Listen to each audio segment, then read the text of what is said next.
The key turned in the lock with a smooth, familiar click. I pushed open the heavy door to our Lincoln Park brownstone, dropping my carry-on suitcase on the polished hardwood with a thud that echoed in the quiet, expensive air. "Honey, I'm home," I called out, my voice sounding strangely bright and false in my own ears. The trip to Seattle had been Grawling Point. 3 days of back-to-back client presentations on the waterfront revitalization project. All I'd wanted was my own bed, a glass of Malbec, and the solid, warm presence of my husband. I'd caught the red eye, foregoing the planned team dinner, a surprise bubbling under my fatigue. Silence. I walked through the sleek minimalist living room design. All clean lines and calming neutrals dot toward the kitchen. "No, Liam." The Sub-Zero fridge hummed. A single smudged glass sat in the sink. The house felt still but not empty. It felt waiting. Then a sound. A muffled laugh. High and feminine. Followed by the low rumble of Liam's voice. It came from upstairs.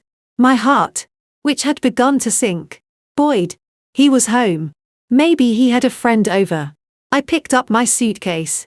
The wheels whispering on the stairs. Trying to be quiet to extend the surprise. Our bedroom door at the end of the hall was ajar. The laugh came again. Clearer now. Unmistakably Chloe's. My best friend Chloe. I felt a silly smile touch my lips.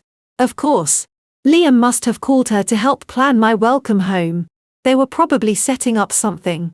Champagne. Maybe those tiny overpriced cupcakes from the place on Armitage I loved. I was 2 steps from the door when Liam's voice, thick and unfamiliar, slithered through the gap. "God, you're incredible. She's never like this." The words didn't compute. They were static. I froze, my hand on the cool plaster of the hallway wall. Chloe's voice, breathy and intimate. A tone I'd never heard her use with him. "She's so careful. Everything has to be perfect. It's exhausting." A low chuckle. "Tell me about it." The other night. She spent an hour arranging the Godam throw pillows before book club. An hour. I stopped breathing. The air in the hallway turned to glass. "I'm not careful. Am I?" Chloe purred. "You're perfect." The sounds that followed were not the sounds of people planning a surprise. They were the sounds of our bed. The Italian linens I'd saved for groaning under a rhythm that was obscenely wrong. The wet, hungry smack of lips gasping. My husband's gasping. My best friend's sigh of pleasure. My body moved before my mind could command it. I took one silent glacial step backward, then another. I retreated down the hall into the spare room we used as an office and closed the door with a silence that felt supernatural. I stood in the center of the room. The one with the EMS chair and the blueprint-strewn desk. The numbness was absolute. A perfect sterile cocoon. I didn't cry. I didn't scream. I didn't throw the framed photo of the 3 of us from Napa off the desk. I looked at it. Liam, tan and grinning. His arm around me. Chloe, head tossed back in laughter. Her hand on my shoulder. The sun had been bright. We'd just bought a case of an overpriced Cabernet. Soulmates. Chloe had called us that day. Raising her glass. "The 2 of you are just, soulmates." My eyes drifted to the monitor on the desk. The pet cam. A silly, whimsical purchase from months ago when we'd toyed with the idea of a puppy. We'd never gotten the dog. But the small, discreet camera still sat on the bookshelf in our bedroom. Mostly forgotten. It synced to a cloud account. Motion activated. The numbness crystallized into a single sharp point of purpose. I sat down in my desk chair. It sighed under my weight. I logged into my laptop. My finger study. I navigated to the PetCam's portal. My username. My password.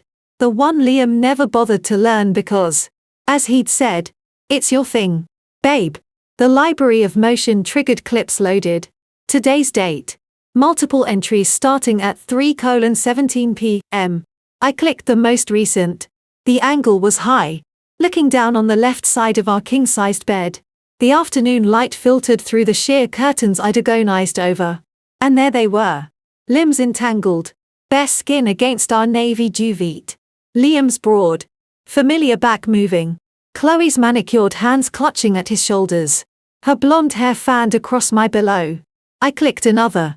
An earlier clip. Them stumbling into the room. Already kissing. Hands tearing at clothes. Liam whispering, "I've wanted this for so long." Chloe giggling. The saintly Samantha too busy building her little gardens to see what's right in front of her. I recorded the screen. I used software to download the original files directly from the cloud. I saved them in 3 separate encrypted locations. An external drive in my office safe.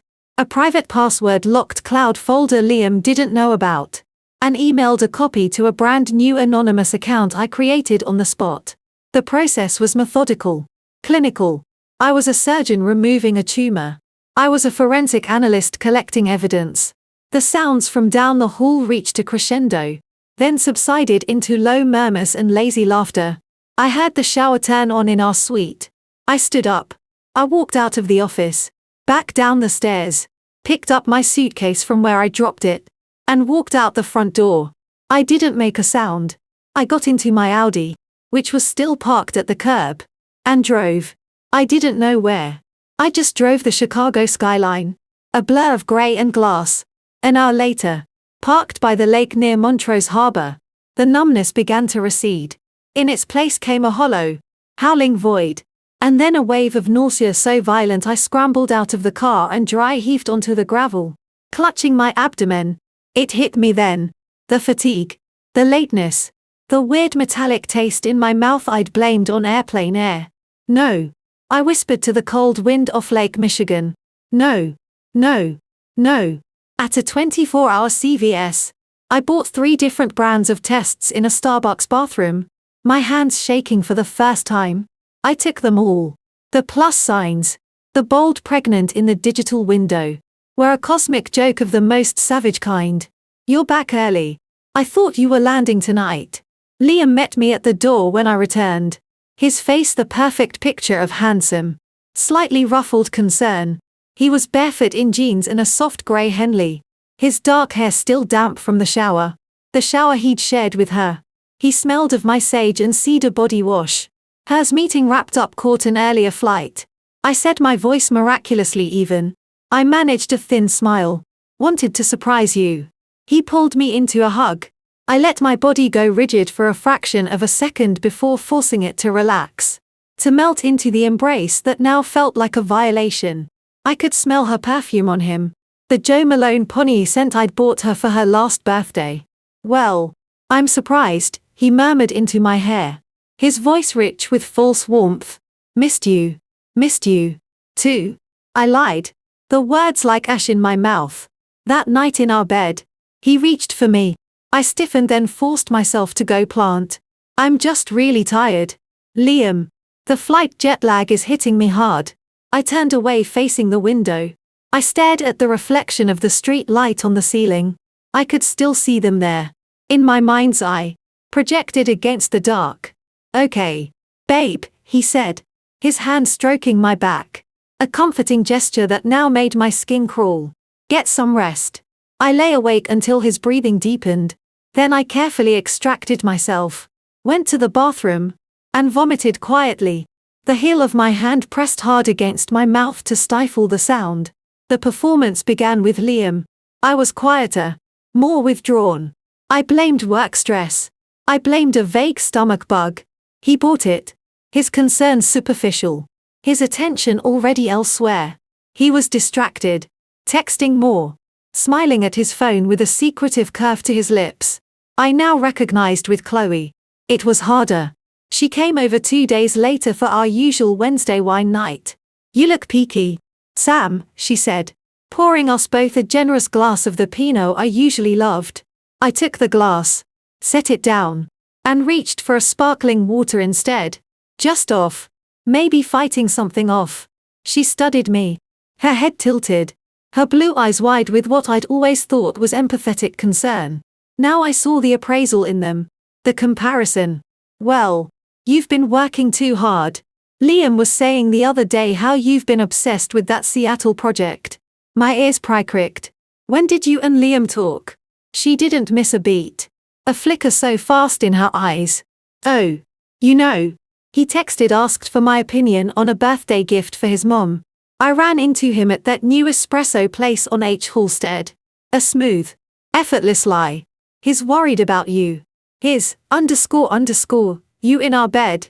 I thought my insides twisting. I took a sip of water. That's sweet of both of you. The conversation turned as it always did with Chloe lately. To money. To potential. To the next big thing. So, she said, leaning forward, her energy shifting to conspiratorial. Liam told you about the gallery. The one in the West Loop. I nodded slowly. Liam had mentioned it. An opportunity of a lifetime. A hot new artist. A can't-miss investment. He'd been vaguely pushing me to consider investing some of my own capital. The money I'd made from the sale of my first solo design project. My security blanket. He mentioned it. It's a sure thing. Sam. The artist is represented by Milo Shank. You know who that is, right? She named a famously ruthless and connected art dealer. Liam's gotten in. But the initial buy-in is significant. He's putting in a lot. But if you came in with your nest egg fund. She let the sentence hang. My nest egg. The money. She knew I was protective of the money they wanted. I don't know. Chloe. Art's not my world. It feels risky. That's the beauty. She exclaimed. Her voice too bright. It's a passion project. A legacy builder. And with Liam's business acumen and my connections in the scene. She waved a hand. We'd be a powerhouse trio. It's about more than money. It's about building something beautiful together. Together. The word hung in the air. Toxic and grotesque. I'll think about it. I said. My voice flat. Later. After Chloe left in a cloud of her pay-scented betrayal. I went to the home office. Liam was at his desk pretending to work. Chloe was pushing that gallery thing hard. I said. Leaning against the door frame. He swiveled around. Giving me his full wattage. Charming smile. The one that used to make my knees weak. She's just excited. We all are. Look. Sam. I know you're cautious. But this is real. I've seen the numbers. This artist. He's the next Bosot in 5 years. Our initial investment could be tenfold more. He got up. Came to me. Took my hands. I let him. It would secure our future. Really secure it. Maybe you could even step back from the firm. Focus on the designs you really love. Not just the big commercial ones. He was using my own dreams. Whispered to him in the dark as a lever. The cynicism of it took my breath away. It's a lot of money. Liam. All of my safety net. I'll be in it. Too. Babe. We're a team. Our money. Our future. He squeezed my hands. Just promise me you'll consider it seriously for us. For us. The lie was so vast. So elaborate. It had its own gravity. I promise. I whispered. Looking up at him. Forcing adoration into my eyes. For us. He kissed my forehead. Satisfied. That's my girl. The next morning. After Liam left for his downtown office. I made 2 calls. The first was to my gynecologist's office. My voice was calm. Clear. Yes. I'd like to schedule a termination as soon as possible. Please. A pause. Yes. I'm certain. No. I don't wish to discuss options over the phone. I was given a date. 1 week from today. I wrote it down in the innocuous code I'd started using in my planner. DD10:00 AM. Dental cleaning. A lie for a lie. The second call was to the private number of a discreet and notoriously expensive family law attorney named Evelyn Shaw. A name I'd gotten from a colleague who'd been through a brutal but successful divorce. I left a voicemail stating only my name and that I needed a consultation regarding marital dissolution and asset protection. I did not say I was Samantha Vance, wife of Liam Vance, rising star at Crestline Ventures. She would know soon enough. I hung up. The house was silent. Sunlight streamed into the pristine kitchen, highlighting the dust. Moths dancing in the air. Everything looked the same. The perfect minimalist kitchen. The view of the manicured backyard. The photos of the smiling couple on the fridge. But the crack was there. A fissure so deep and fundamental it had already shattered the foundation of my life. I stood in the center of it all. The evidence of their betrayal saved in multiple locations. The seed of a life I would not bring into this betrayal growing inside me, and a cold hard plan beginning to form in the hollow where my heart used to be. I was not leaving. Not yet. Not without burning their perfect deceitful world to the ground. But first, I had an appointment to keep. The morning of the appointment dawned grey and damp. A fitting scrim over the city. I dressed in soft anonymous clothes, loose linen pants, a cashmere sweater the colour of fog, armour of a different kind. Liam had left earlier for a breakfast pitch downtown. I'd wished him luck. The lie of familiar bitter pill on my tongue. You sure you're okay? He'd asked, pausing at the door, his brow furrowed with a convincing facsimile of concern. You still look tired. Just to follow up with Dr. Evans, I said, invoking my primary care physician's name with ease. Probably a lingering bug. I'll be fine. I offered a weak smile. Don't be late for your big meeting. He'd kissed my cheek. A dry, perfunctory brush of lips. Anne was gone. I stood in the silent foyer, my hand pressed to the spot his lips had touched, wiping it away slowly, deliberately. The drive to the clinic was a study in autopilot. The Women's Wellness Center of Chicago was discreet, located in a modern glass and steel building in Streeterville that housed various medical offices. It didn't scream its purpose. The waiting room was calm, quiet with soothing abstract art and deep comfortable chairs occupied by women of various ages, all lost in their own private universes. I checked in under the name I'd given my own. There was no point in subterfuge here. The paperwork was a blur of checkboxes and signatures. I noted the surgeon's name on the forms. Dr. Vance. An odd coincidence. The shared surname barely registering through the thick blanket of my dissociation. A nurse called me back. Her voice was kind, professional. Samantha.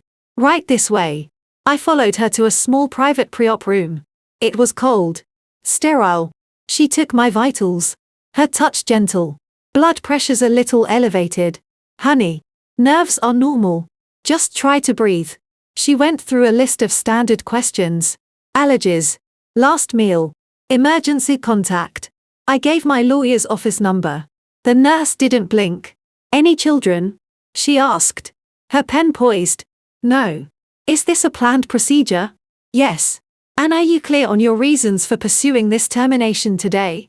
Her tone wasn't judgmental. Just thorough. A required script. I looked past her at a generic print of a sunflower on the wall. The words formed in my mouth. Flat and final. I'm getting a divorce. She nodded. Made a note. Okay. Samantha. Dr. Vance will begin in to speak with you shortly. Just get changed into the gown. Open in the front. Everything off alone. I undressed. The fabric of the gown was thin. Scratchy. I sat on the edge of the examination table. The paper crinkling under me. I felt hollowed out. A shell waiting to be cleaned of the last unwanted vestige of a life that was already over. A soft knock and the door opened. The woman who entered was tall with a sleek, dark bob stree with elegant silver. She had kind tired eyes behind stylish glasses and an air of immense calm competence. She held a tablet, scanning it briefly before looking up with a warm, professional smile. Good morning, Samantha. I'm Dr. Vance. I'll be performing your procedure today. She set the tablet down, washed her hands at the small sink with meticulous care. I've reviewed your file. Healthy. No contraindications. This should be very straightforward. She turned, drying her hands, her gaze meeting mine fully for the first time. The smile on her face froze. Then it melted away, replaced by a slow dawning, profound confusion. Her eyes, the same unusual shade of hazel green as Liam's, but softer, wiser, flickered over my face. I saw the mental gears grinding, the recognition slamming into her with almost physical force. My own mind, sluggish with grief and medication, stuttered. Vance. Not a coincidence. The shape of the eyes, the set of the jaw, though softer. Amelia. Liam's older sister. The brilliant, elusive doctor he saw on holidays. The one he described as kind of a cold fish. Married to her job. I'd only met her a handful of times at their parents' 40th anniversary. A rushed cocktail last Christmas. We'd never really spoken. The silence in the room stretched thin and taut enough to snap. Amelia Vance's hand went unconsciously to the top button of her white coat. Her professional demeanor cracked, revealing pure, unvarnished shock. Samantha. The name was a breath. A disbelieving exhale. I said nothing. I had no words. The universe had conjured a final absurd twist of the knife. She took a step closer, her eyes scanning me as if looking for wounds. I didn't. The system only shows first names and last initial until we open the full chart. I had no idea it was you. Her voice was low. Jean. Stripped of its clinical distance. Liam. Is he? This was the question. The pivot point. I could lie. I could weave some tale of mutual agreement. Of bad timing. I could protect the pristine false image of my marriage for one more day. But the weight of it at the surveillance footage. The sound of my best friend's laugh in my bed. The calculated greed in their eyes as they plotted to take my money. The utter loneliness of the last week that crushed the last of my defenses. The numbness cracked. And a single searing truth escaped. Raw and unadorned. My gaze, which had been fixed on the sunflower print, shifted to meet hers. My voice, when it came, was a cold, dead thing. Liam and Chloe. In our bed. The effect was instantaneous and terrible. All the color drained from Amelia Vance's face. Her lips parted, but no sound came out. The shock in her eyes morphed into a deep, wounded comprehension. Then a flicker of something that looked like rage quickly banked. She stared at me, and for a long awful moment she just stared, her own breath seeming to stop. The silence was no longer thin. It was dense, suffocating with everything that was unsaid. When she finally spoke, her voice was hushed, fractured. Chloe. You're Chloe. I gave a single sharp nod. My throat too tight for more words. Another eternity passed in that cold little room. I saw her mind working behind her eyes, racing, connecting dots I couldn't see. Her jaw tightened. A muscle ticked in her temple. The kind, tired doctor was gone, replaced by a woman grappling with a terrible personal revelation. Does he know? She finally asked the question, raspy about this. Her gesture encompassed me. The room, the procedure. No. Do you? She swallowed, visibly composing herself, pulling the tattered edges of her professionalism around her like a cloak. Samantha. Are you absolutely certain about proceeding? Given the circumstances. The circumstances are why I'm proceeding, I said, the ice in my voice surprising even me. I am certain.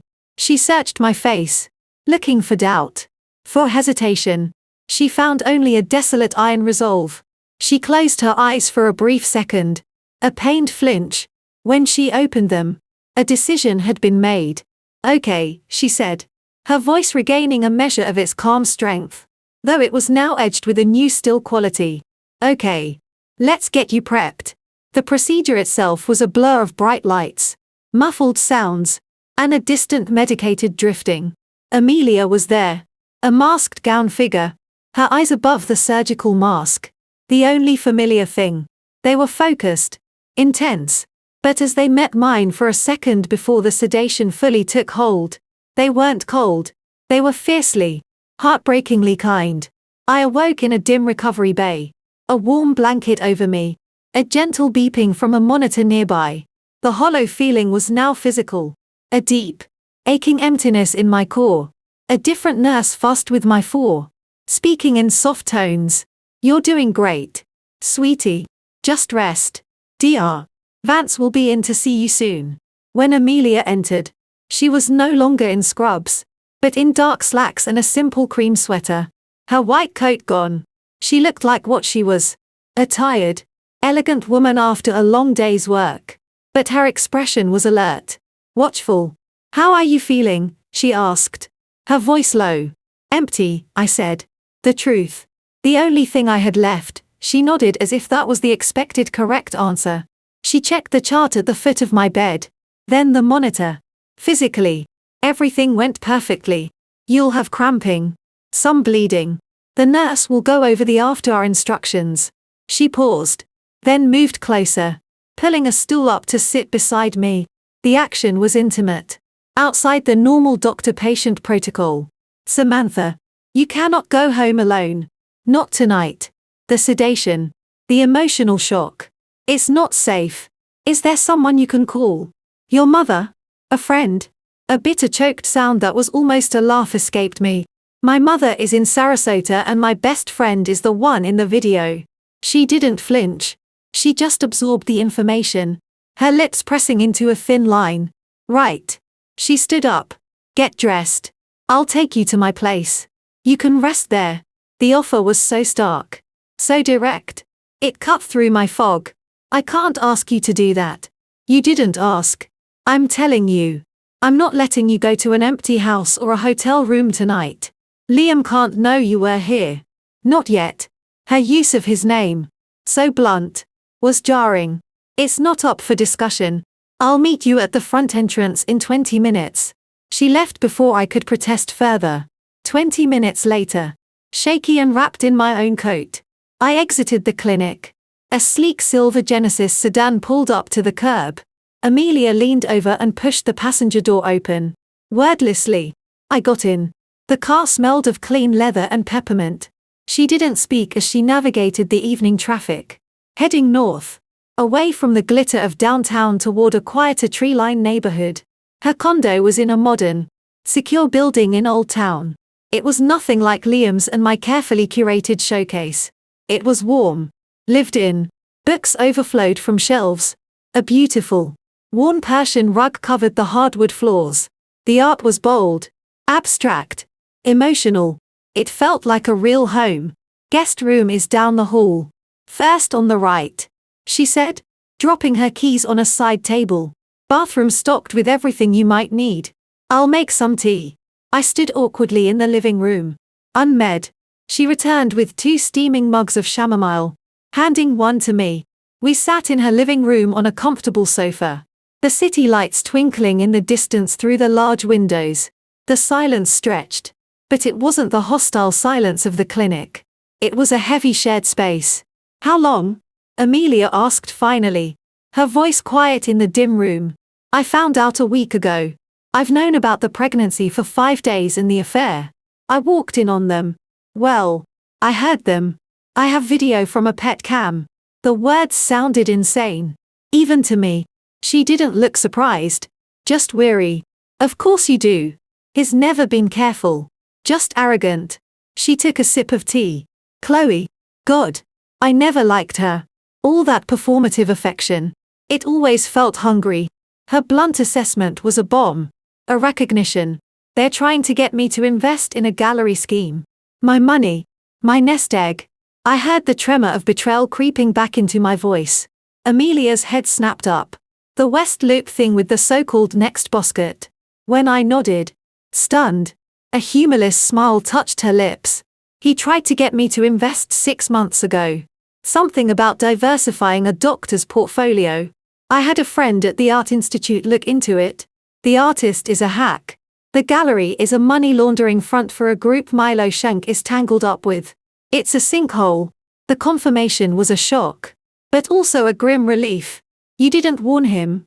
I did. She said, her voice turning cold. He told me I was being paranoid. That I didn't understand the art world. That I'd always been jealous of his knack for the big win. She set her mug down with a sharp click. He's not just cheating on you, Samantha. He's planning to financially eviscerate you on the way out. This gallery push. It's not just about the money. It's about control. It's about making you complicit in your own ruin. So when it all goes south, he can throw up his hands and say, well, you agreed to it, babe. It's what he does. The pieces clicked into a more horrifying whole. What do you mean it's what he does? Amelia looked at me for a long moment. A war playing out behind her eyes. Loyalty to blood versus the truth. The truth won. She let out a long, weary sigh. The sound of someone setting down a heavy burden they'd carried alone for too long. When we were in our 20s, our grandfather died. He left us both trust funds. Mine was larger because I was in med school drowning in debt. Liam was furious. He felt it was unfair. She leaned forward, elbows on her knees. He went to our parents, told them he was worried about me.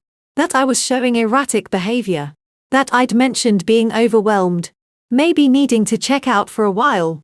He showed them fabricated texts from a boyfriend I had just broken up with, making it look like I was in a depressive spiral. He suggested for my own safety that they petition to have me declared temporarily unfit to manage my finances, to have my trust fund put in conservatorship. My blood ran cold. No. Oh. Yes. He almost pulled it off. My parents were ready to sign the papers. It was only because my dean at medical school caught wind of it and intervened, vouching for my stability, that it fell apart.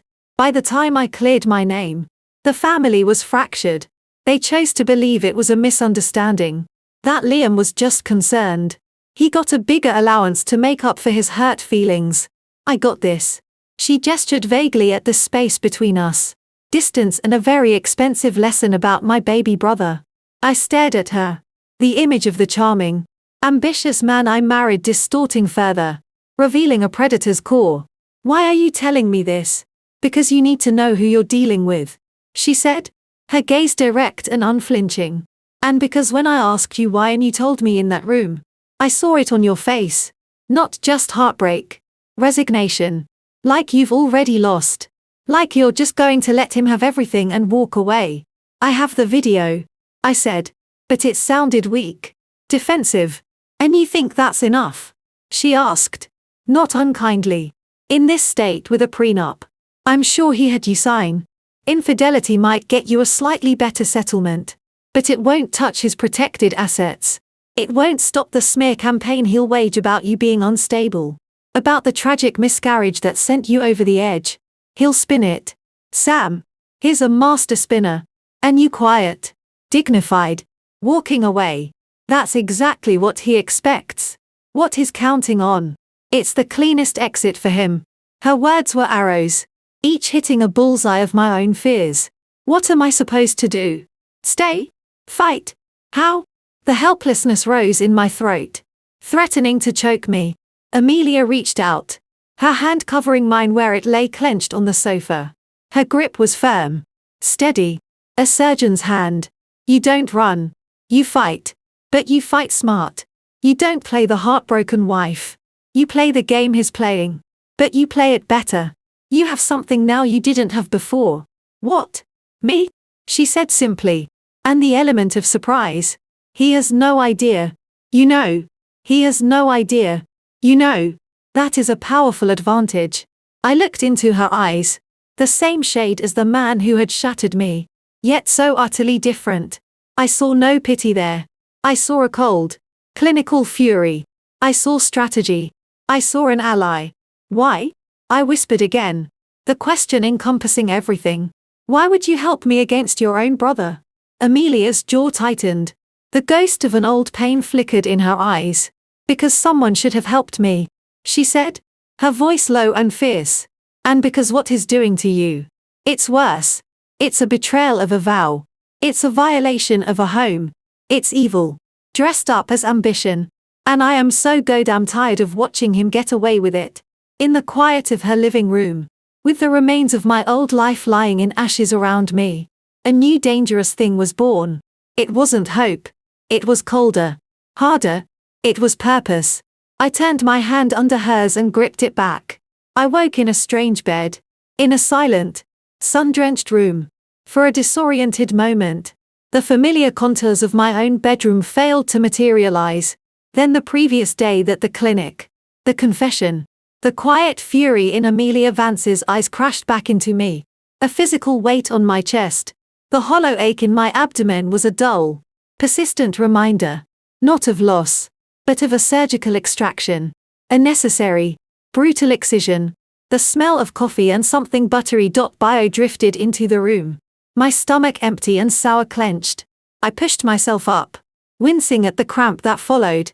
On the nightstand, next to a glass of water, was a bottle of prescription-strength ibuprofen and a note in elegant slanted script.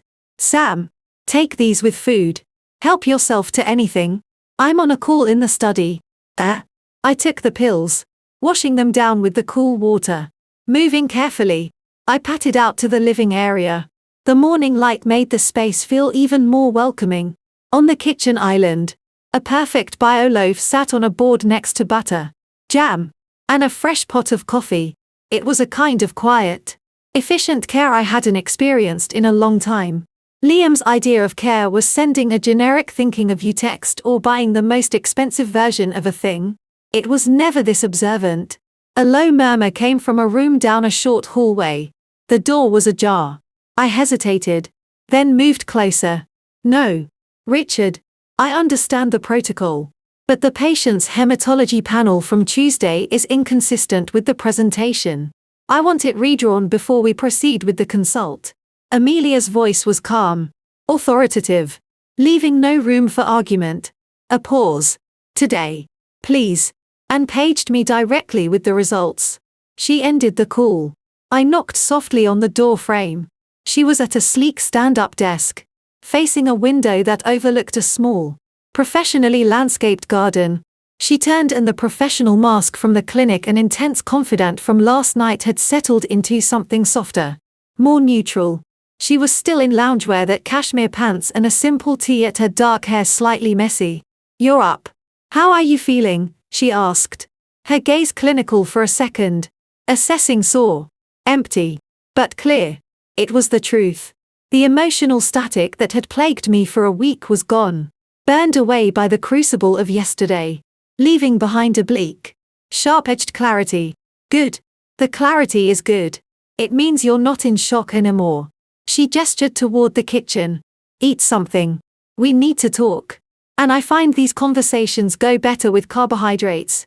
I complied, spreading butter on a piece of the rich golden bread. It tasted like ashes, but I forced it down. Fuel. Amelia joined me, pouring herself more coffee. She leaned against the counter, watching me. "You're wondering if you can trust me," she stated as if reading a chart. "It's the logical question. I'm his sister.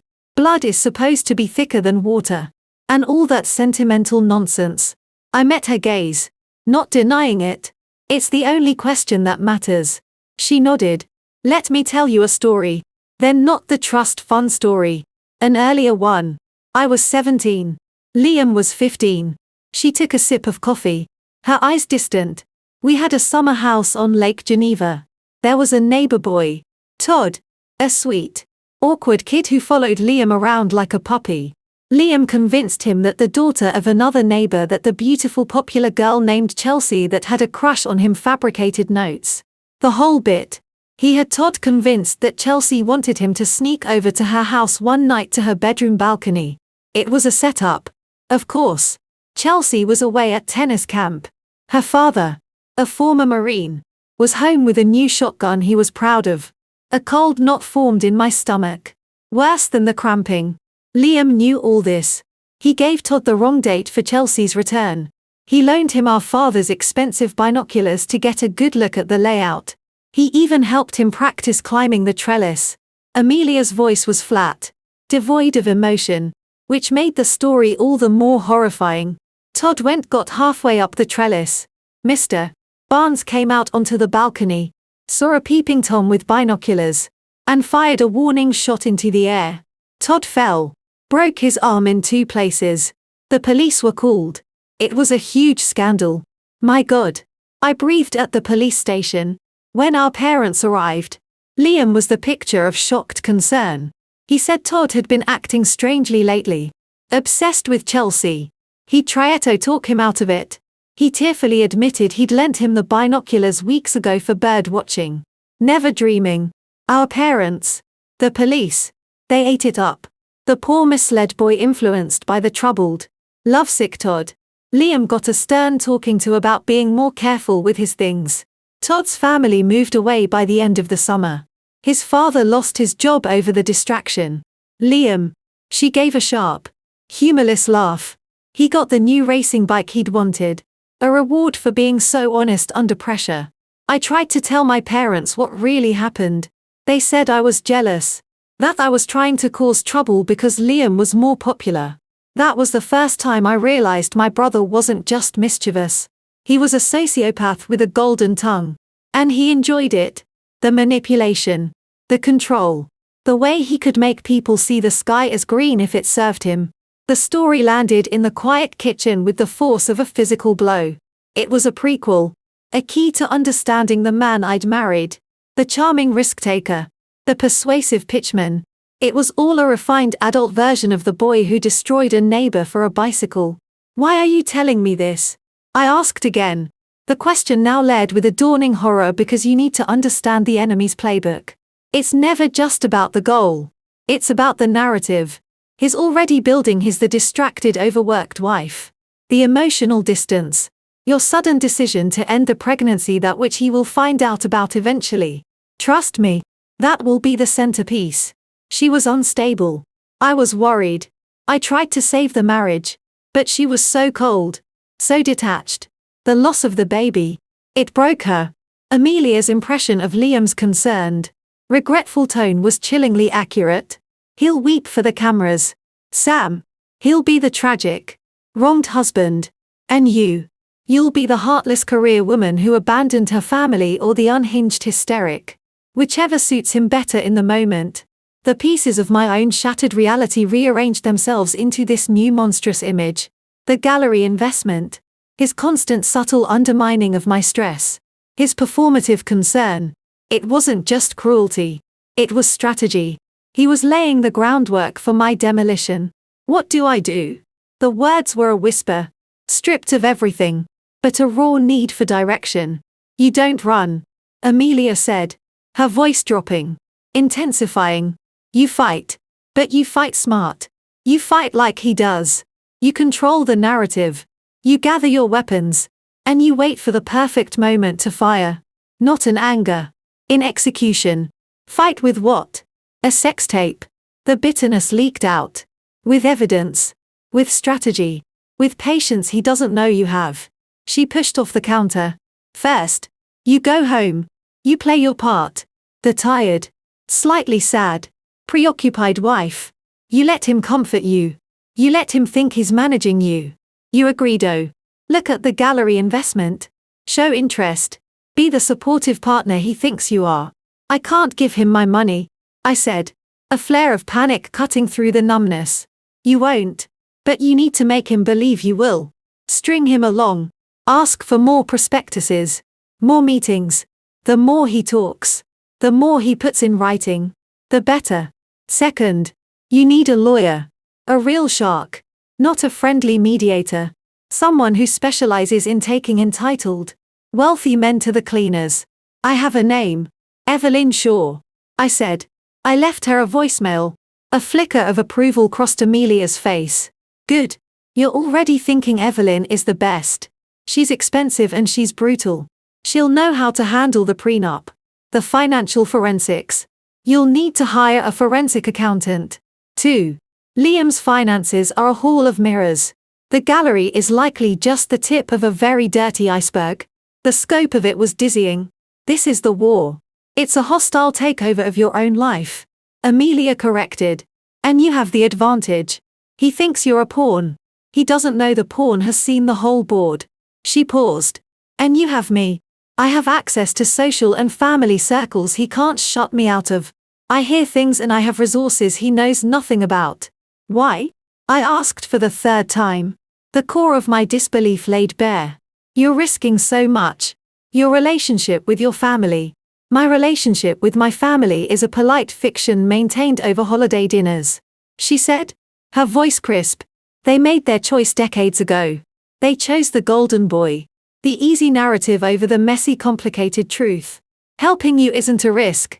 It's the first honest thing I've been able to do in that dynamic in 20 years.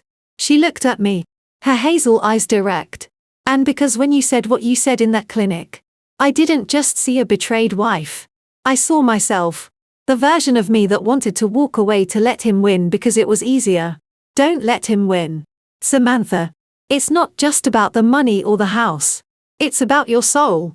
He'll try to take that, too. Her words unlocked something hard and cold inside me. The self-pity. The grief.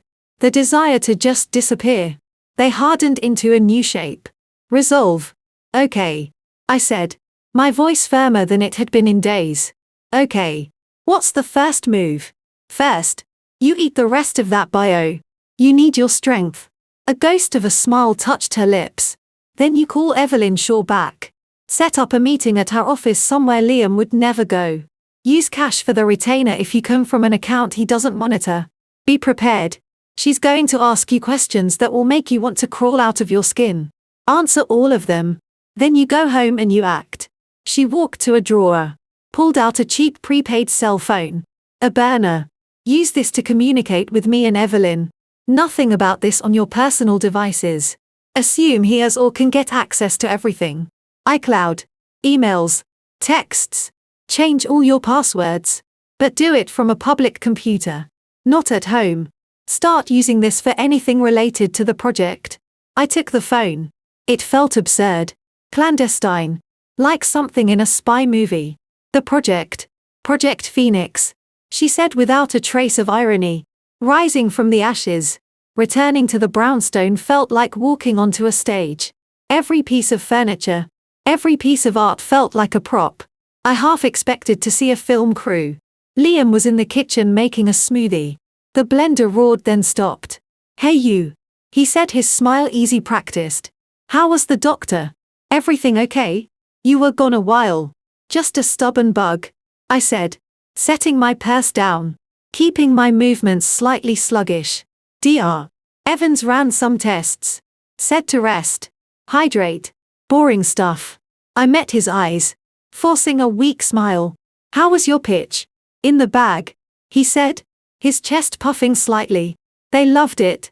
We're signing the term sheet next week. He came over. Pecked my forehead. You look pale. You should lie down. I think I will. I started toward the stairs. Then paused. Turning back. The actress in my own life. Hitting her mark. Oh. And I've been thinking about the gallery thing. His attention, which had been drifting to his phone, snapped back to me. Yeah.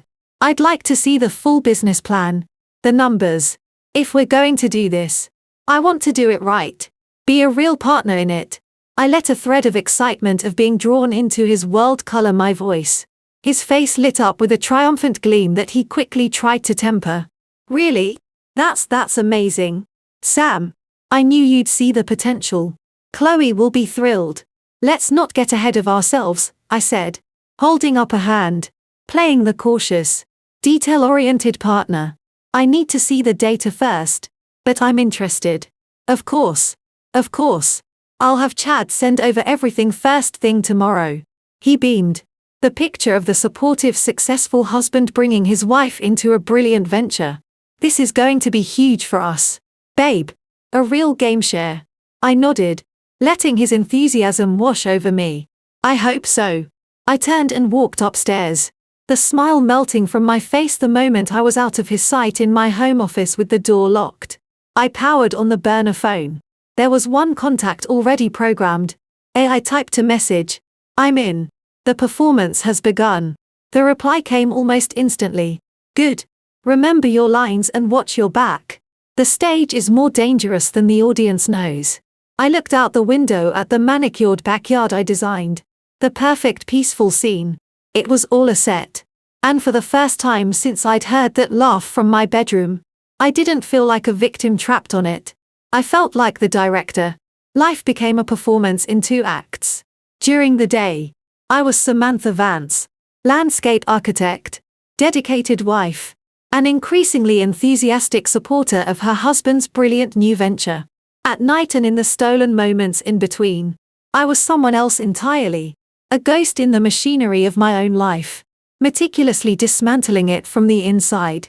The meeting with Evelyn Shaw took place in a nondescript conference room in a loop high-rise that housed her firm. Evelyn was a woman in her late 50s with a silver bob sharp enough to cut glass and eyes that missed nothing. She wore a severely tailored suit and an expression of profound unimpressed patience. So she began after the initial pleasantries had been eviscerated. Your husband is sleeping with your best friend, planning to funnel your separate property funds into a dubious investment. And you have video evidence of the adultery. Charming. She steepled her fingers. The prenuptial agreement. Standard vanilla infidelity clause. I slid the document across the Polish table. Page 4. Section C. Proven infidelity invalidates the clause limiting spousal support and provides for more equitable division of marital assets. But it specifies that separate property, including assets held prior to marriage and inheritances, remains separate. Evelyn scanned it. Her lips pursed. Standard, but sloppy. Proven is a subjective term. Video is good. Audio is better. A confession is best. The goal is to make it so irrefutable that his lawyers advise him to settle before it sees the inside of a courtroom, where a judge might look favorably upon a more expansive definition of equitable given the circumstances. She looked up at me. Your sister-in-law, Amelia Vance. She's on board. Yes. Good. A family member's testimony, especially one with her history with the subject, is invaluable. It establishes a pattern of behavior. Now the money. She opened a fresh legal pad. You need a forensic accountant. I have someone discreet, expensive, and very good at finding hidden pools of money. Give him everything. Bank statements, tax returns, business filings for his venture firm. Everything. Even the stuff that looks boring. Especially the stuff that looks boring. Amelia thinks the gallery is a front or a scam. Almost certainly. But we need to know for whom and where the money really goes. Your job, Samantha, is to keep him talking about it. Encourage it. Get as much as you can in writing.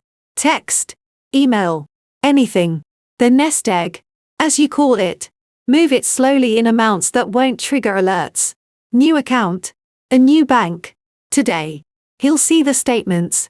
Not if you go paperless and the alerts go to the burner phone. Do it now. The living situation. You're staying in the house for now.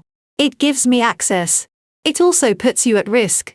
Emotional and legal. He could claim you're unstable. A danger to yourself or him. Do you have any record of therapy? Anxiety medication? I shook my head. No. Never. Start next week. Find a therapist. Tell them you're experiencing work-related stress and marital strain.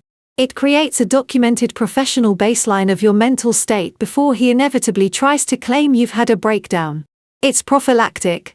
She said it like she was recommending a flu shot. Now the other woman. Chloe. What do you know about her finances? Her ambitions? She's a freelance consultant. Lifestyle over means. Always chasing the next big client. The next wealthy connection. She wants access. A certain life. Good people who want her vulnerable. Keep her close. Be the best friend. You're grieving the loss of a pregnancy you haven't told her about. You're feeling insecure. Lean on her. The more she talks, the more she reveals. Does she have other entanglements? A memory surfaced. A whispered phone call I'd walked in on months ago. Chloe quickly hanging up. A flesh on her cheeks. I think so. A married one. Maybe. Evelyn's smile was a thin cold slash. Even better. Find him. That's a pressure point. We may not need it, but it's good to have. She closed her notebook. Your job is intelligence gathering. Mine is legal architecture. Amelia's is social and familial undermining. We clear the performance was exhausting. That night over a dinner I picked at. I brought up the gallery again. So Chad sent over the preliminary numbers. I asked, trying to sound casually interested. Liam's face lit up. He loved nothing more than talking about deals. Yeah. It's aggressive. But the upside is phenomenal. The initial buy-in is $250K per partner. For that, you get a 5% stake in the gallery itself and first right on 3 of the artist's major pieces. Milo is projecting the value of those pieces to triple within 18 months based on the exhibition schedule he's lining up in Miami and Basel. I whistled the sound, feeling foreign. $250,000. That's almost all of my liquid savings. Liam. I know. Babe. But it's not sitting in a savings account doing nothing. It's an investment in us. In our future. I'm putting in double that. He reached across the table. Took my hand. Look. I've had Chad draw up a proper proposal. All the projections. The artist's bio. Milo's track record. Why don't you and Chloe look it over together? Get a female perspective on the aesthetic side of the business plan. The trap was so obvious. Yet so perfectly baited. He was using Chloe as a wedge. knowing I trusted her taste. That's a great idea, I said, forcing a smile. I'd feel better with her eyes on it, too. Perfect.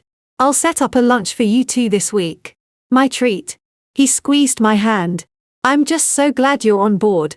This is going to change everything for us. Later, in my office with the door locked, I used the burner phone to text the forensic accountant, a man named Leo, whom Evelyn had vouched for using only an encrypted app. Initial partner buying quoted at $250,000. He claims his in for $500,000. Need to verify his liquidity. Also, who is Chad? Associate at his firm. Leo's reply was almost immediate. On it, Chadwick Miller, junior partner at Crestline. Known for aggressive, borderline deals. Digging. The lunch with Chloe was at a chic sun-drenched spot in the West Loop. Not far from the proposed gallery location. She air-kissed me, her pay scent enveloping me in a cloud of betrayal. You look tired, sweetie. Everything okay? I let my shoulders slump a fraction. Just a lot. Work. This gallery thing. Liam's so excited. I just want to make sure I'm doing the right thing. I poured a little vulnerability into my voice.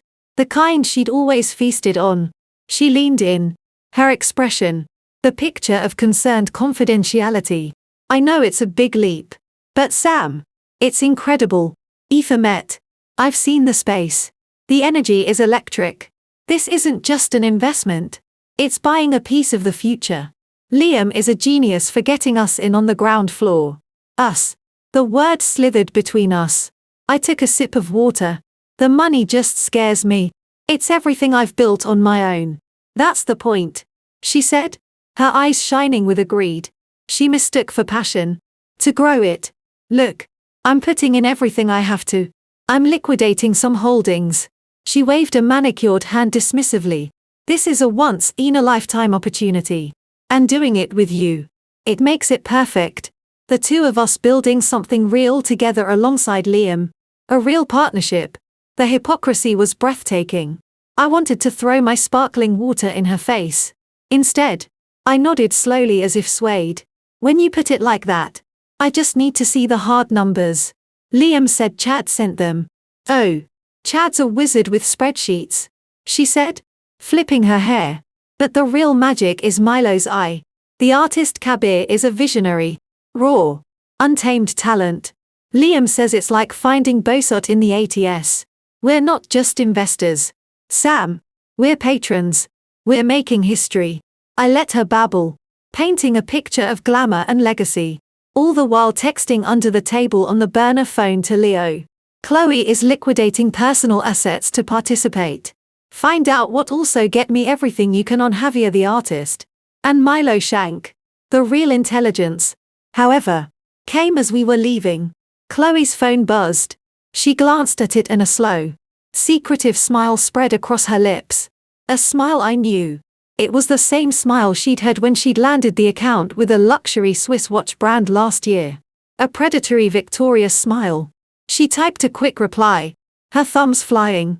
Hot date? I asked, keeping my tone light. Teasing? She flushed a genuine reaction. What? No. God. No. Just a persistent client. You know how it is. She shoved the phone into her beacon a little too quickly. Anyway, I have to run. A fitting. We're on for the gala Thursday. Right? Liam's table. Wouldn't miss it, I said, smiling in the Uber home. I replayed the moment. The smile. The flush. The quick dismissal. Not a client.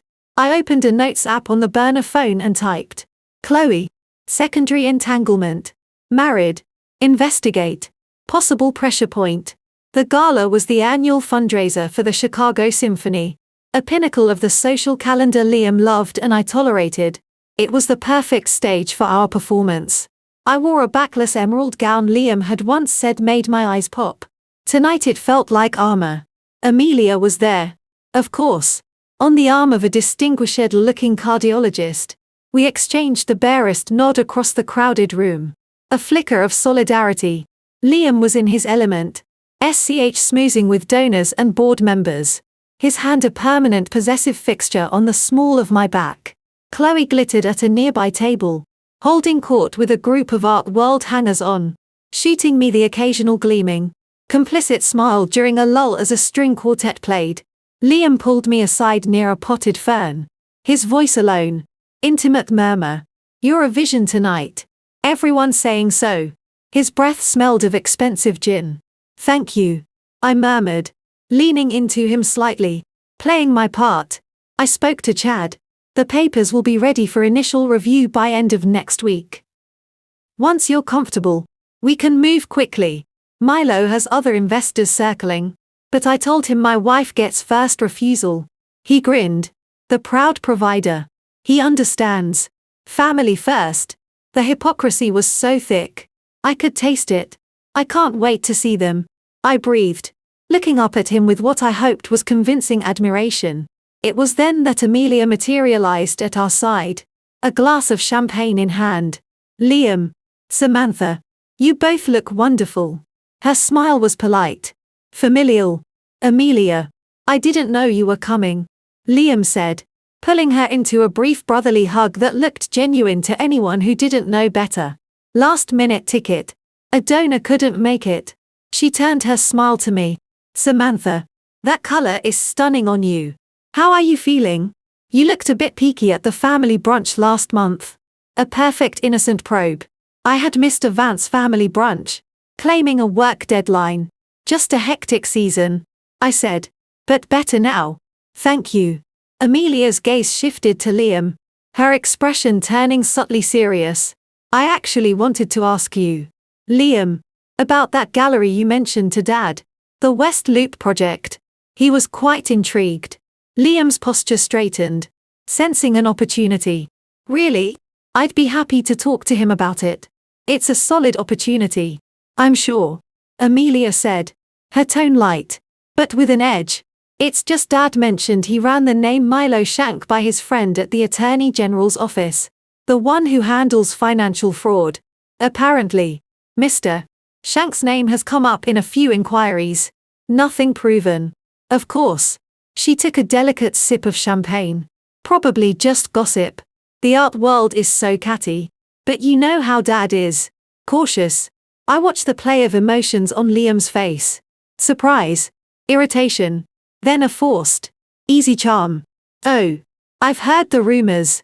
Jealous competitors. Milo is disruptive. He makes waves that always ruffles feathers in the old guard establishment. But his track record speaks for itself. The returns he generates for his partners are legendary. I'm sure you've done your due diligence," Amelia said, her smile never wavering. "I just thought you should know what Dad's hearing. Family should look out for each other. Right?" She reached out and squeezed his arm, a sisterly gesture that seemed to plate him. "Absolutely. Thanks, Ames. I'll give him a call. Set the record straight." He was already glancing over her shoulder, looking for the next more important connection. Amelia caught my eye for a fraction of a second. The message was clear. The seed of doubt had been planted in the family council. Liam would now have to work to defend his golden goose, which would make him push harder, talk more, and potentially make mistakes. Later in the ladies' room, as I pretended to fix my lipstick, I overheard two society women gossiping at the sinks. "Chloe D'Angelo. Yes. With Liam Vance. No. The wife's over there in green. Gorgeous. I heard Chloe's been very busy though. Seen having very cozy dinners at the Violet Owl with Martin Thorne. You know, the hotel magnate. The one with the wife who just had the twins. Scandalous." I froze. Lipstick in hand. Martin Thorne. A name. A married name. A pressure point. When I returned to the table, Chloe was laughing too loudly at something one of Liam's colleagues had said. Her hand on his arm. Liam was basking in the attention, his eyes lingering on her. They were getting sloppy. Emboldened by my perceived ignorance, I sat down, smoothing my emerald gown. I felt a strange calm settle over me. The web was indeed being woven. But I was no longer the fly. I was the spider sitting quietly in the center, feeling the vibrations along each silken strand. Liam and Chloe were spinning their own threads of greed and deceit. believing they were building a trap for me. They didn't yet realize they were entangling themselves. Evelyn Shaw's office smelled of old money, lemon polish, and ruthless efficiency. I sat across from her. The low hum of Chicago traffic 30 floors below. A distant reminder of a normal world. Leo, the forensic accountant, a wiry man with the tired eyes of someone who'd seen too many secrets, clicked a button on his laptop. A complex spreadsheet bloomed on the wall screen. It's a shell game, Leo said, his voice dry. The gallery Axiom Contemporary is owned by a holding company registered in Delaware. That company is owned by another registered in the Caymans. The ultimate beneficiary is a trust. Milo Shank is a signatory. But the funds, they're not buying art. They are moving into real estate in Miami, into cryptocurrency wallets, into what looks like debt repayment for a Vegas nightclub consortium with questionable ties. Evelyn leaned forward, a predator's glint in her eye. So, it's a conduit for laundering or for straight-up theft? Probably both. Liam's investment $500,000. As he told Samantha. Leo confirmed. But it's not from his portfolio at Crestline. It's from a personal line of credit he took out, secured against your joint property, the brownstone. He also diverted $200,000 from a Crestline-administered venture fund that a clear breach of fiduciary duty. His all-in and his swimming in deep, dirty water. The pieces clicked cold and hard. He wasn't just betraying me. He was gambling everything illegally on a scam, and he wanted my money in the pot too. The other woman, Chloe D'Angelo, Leo continued, pulling up another file.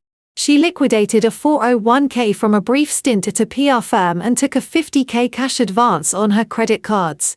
She's maxed out. She's also, as suspected, involved with Martin Thorne of the Thorne Hotels, wired dinners, hotel room charges under his business account at the Peninsula. His wife, Beatrice Thorne, is on the board of the Art Institute and the Symphony Women's Auxiliary, a force of nature. She has no idea. Evelyn allowed herself a small cold smile. Excellent. Pressure points identified. Samantha. Your move. I took a breath. The plan Amelia and I had discussed with Evelyn was risky. But it was time to stop gathering and start acting. We give them what they want or make them think we are. That night, I presented Liam with a bottle of his favorite scotch. I've been thinking, I said, pouring us 2 fingers each. About the gallery. About us. He watched me. Cautious.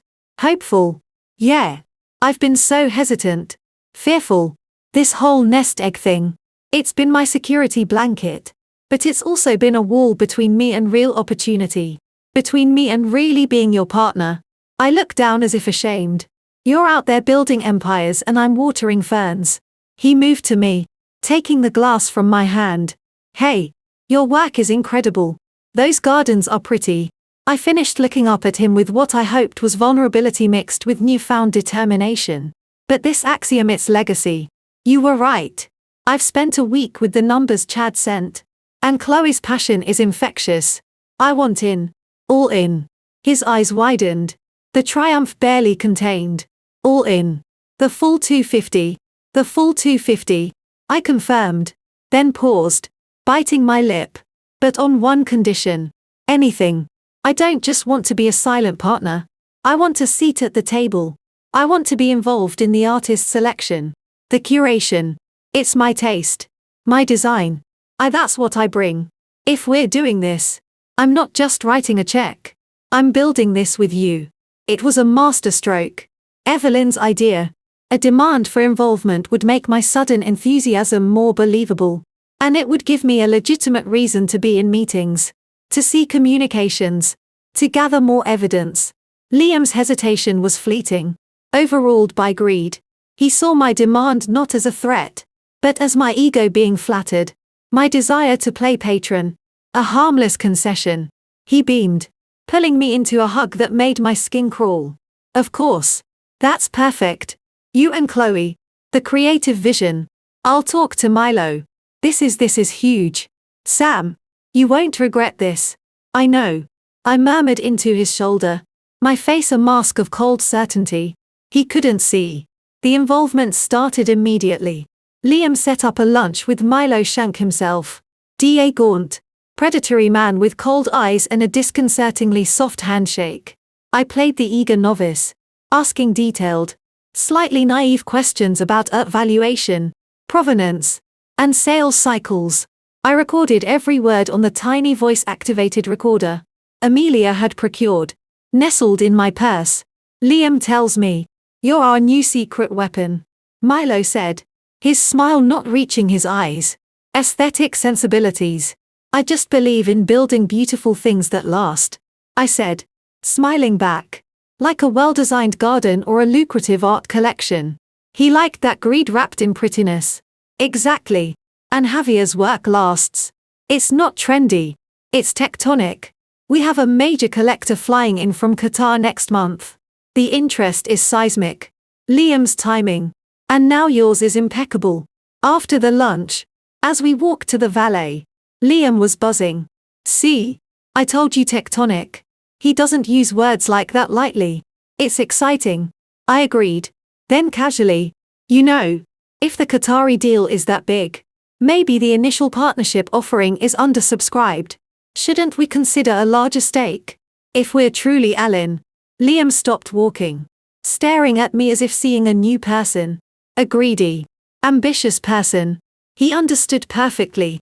"A larger stake. Sam, the initial round is closed. Can it be for key partners? You said Milo works outside the old rules." I let the seed hang. I didn't need to water it. Liam's own Everest would do that. Meanwhile, on the Chloe front, Amelia took the lead. "Beatrice Thorne is on the foundation board with me at the hospital," she said over a secure call. "She's fierce, proud, and utterly devoted to those twins. The humiliation would be nuclear. We don't unleash that yet. We just rattle the cage." A few days later, Chloe called me, her voice tight with a strain she couldn't quite hide. "Can you meet? I need a drink and a non-judgmental ear." We met at a dim wine bar. She looked beautiful but frayed, knocking back a glass of Cinnamon Blanc too fast. "Manner impossible," she announced. A classic Chloe opener. "Trouble in paradise?" I asked, sipping my tonic water. I thought things were great with the gallery. I trailed off, letting her fill in the blank with Liam. "Yeah, the gallery is great," she said, emphasizing the word oddly. "It's something else. A personal project. It's gotten complicated. Demanding." She swirled her wine. "He wants more than I can give. Wants me to be available at the drop of a hat. Thinks his contribution buys him my entire calendar. Sounds like a client from hell." I offered innocently. She barked a laugh. "You have no idea. And his wife are always posting those perfect family photos. Blessed. It's nauseating." The venom was real. Jealousy or fear? "Maybe you need to renegotiate the terms," I said softly. "Or find a less complicated patron." Her eyes flickered to mine. A flash of unease. "It's not that simple. The benefits are significant. But the risk?" She shook her head. "Drank more. Forget it. Tell me about you. How are you? Really? You seem different lately." "I feel different," I said. And it wasn't a lie. "I'm taking charge of my money. My future. It's empowering." She studied me. And for a second, I saw the sharp, calculating friend I'd once known. Not the giddy conspirator. "Just be careful, Sam. Big moves mean big consequences. Not everyone has your best interests at heart." The hypocrisy was so staggering I almost laughed. "I'm learning that every day," I said, my voice even. "But don't worry about me. I can handle myself." The rattling of the cage came the following week. Amelia with surgical precision engineered a chance encounter with Beatrice Thorne at a hospital fundraiser cocktail hour. As planned, I was there with Liam playing my part. "Beatrice, darling, you remember my sister-in-law Samantha Vance?" Amelia said, steering the formidable dark-haired woman toward us. "And my brother Liam?" "Of course," Beatrice said, her handshake firm. "The landscape artist. I admire your work at the Botanic Extension. And Liam, I hear you're making waves in the West Loop art. Is it?" Liam puffed up. "Yes. A new gallery. Axiom. We're very excited. How fascinating, Beatrice said. Her smile polished. The art world is such a small pond. One meets all sorts. I was just at a luncheon with some of the auxiliary women and a name came up. A consultant, I believe. Chloe D'Angelo. Do you know her? She was being rather aggressively recommended for a fundraising committee by one of our members, Martin Thorne. In fact, my husband. Her tone was light, but her eyes were granite. He seems to think quite highly of her professional skills. I find I know less and less about his business associations these days. The air around us chilled by 10 degrees. Liam's smile froze. I saw the micro-expressions. Confusion then dawning. Horrified comprehension. He knew. He knew about Martin and he understood the threat Beatrice Thorne represented. A social and financial wrecking ball. I know Chloe socially. Liam managed. His voice slightly strangled through Samantha. Yes. She's a dear friend.